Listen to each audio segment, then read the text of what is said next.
One of the main features of Greene & Greene furniture is the ebony details. We'll show you how we added these details in several videos. The Gamble House chairs use quite a bit more silver, but with our finer bars, just 2 dots of silver per bar are just the right balance. This video covers sizing the bars to fit, the silver inlay, and gluing in the bars. I started by measuring the mortise slots for each of the bars, plus a few thousandths of an inch to allow for pressuring in those fibers on the edge of the hole and giving a good snug fit. That'll be both for the length of the bar as well as for the height of the bar. Just a few thous is all that you need.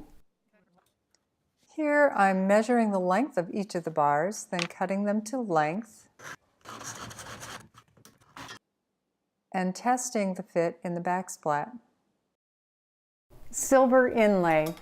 I set up a simple centering jig on the drill press for a wider ebony bars, and I'll use a spacer then for the thinner bars for quick centering of the drilled holes.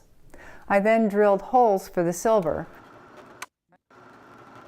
I have 14 gauge half-hard argentium silver for my thin bars that fits almost perfectly into 1/16 inch drill bit hole.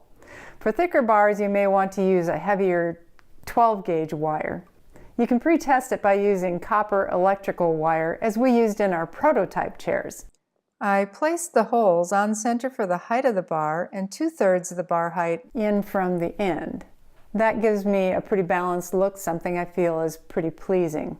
If your hole doesn't line up into the center, it's pretty obvious, and the silver inlay will only emphasize the error. Set aside those flawed pieces to be used for plugs later. You'll want to file the end of the silver wire smooth on the sides for easy insertion. After you've clipped it off, it leaves kind of a rough edge, and it's going to go in a lot easier if you just file it flat and smooth. It is a tight fit in that hole. Dab the end of the wire in a touch of wood glue.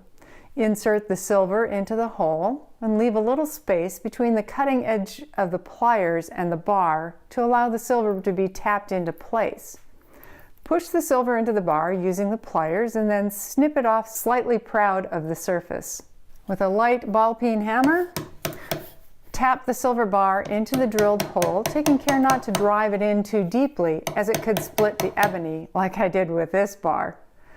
Leave enough of the silver protruding to give a full round profile after it's filed and sanded.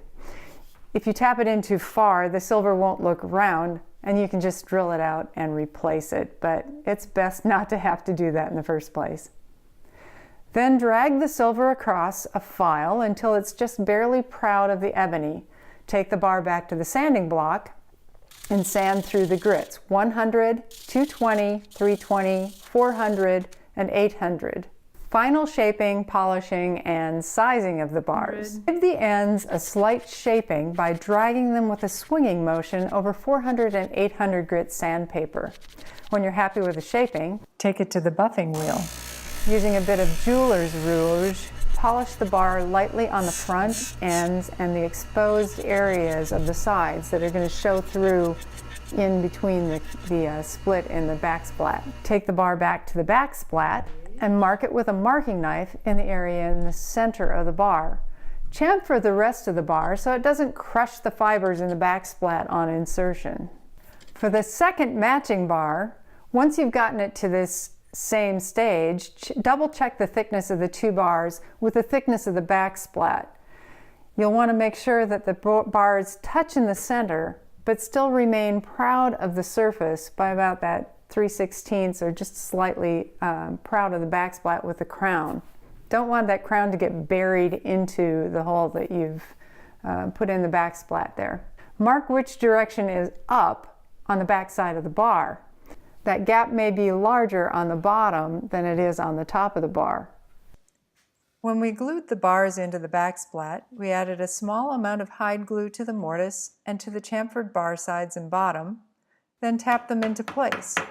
We clamped them together into the mortise, leaving them a little proud of their final position. Remember the shaping sanding block? It doubles as a clamping bridge that allows one of the bars to be pushed into the final position without any danger of pulling in the opposite bar too far into its mortise.